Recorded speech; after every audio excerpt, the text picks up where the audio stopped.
মাত্র 1 পিস মাছ দিয়ে মোচার এমন একটা রেসিপি দেখাবো যা বাড়ির সব সদস্যেরই ওটা দিয়েই ভাত খাওয়া হয়ে যাবে। প্রথমে তেল গরম করে মাছের লেজাটা উল্টে পাল্টে ভেজে তুলে নিলাম। তারপর ওই তেলেই দিয়ে দিলাম আলু। এবার আলুটাকে ভালো করে ভেজে তুলে নিলাম।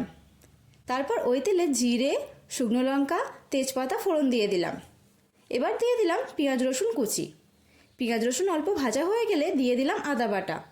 ভালো করে কষিয়ে আদার গন্ধ চলে গেলে দিয়ে দিলাম টমেটো কুচি। টমেটোটা অল্প গলে গেলে দিয়ে দিলাম সেদ্ধ করা মোচা। এবার এটা কষাতে হবে। এবার ভেজে রাখা আলুটাও দিয়ে দিলাম। আর দিলাম হলুদ গুঁড়ো, ধনে গুঁড়ো, জিরে গুঁড়ো, লঙ্কা গুঁড়ো, নুন আর চিনি। এখন আমি জল দেব না, শুকনোই কষাবো। কষানো হয়ে গেলে জল দিয়ে ঢেকে দিলাম। রান্নাটা যতক্ষণ হচ্ছে আমি ততক্ষণে লাজাটা থেকে কাঁটাটা ছাড়িয়ে রেখে দিলাম। কিছুক্ষণ পর ঢাকনা খুলে দিয়ে দিলাম বেঁচে রাখা মাছ আর গরম মশলা গুঁড়ো। এবার ততক্ষণ কষাতে হবে যতক্ষণ না মাছের একটা সুন্দর ফ্লেভার বেরোচ্ছে। ব্যাস, রান্না আমার কমপ্লিট।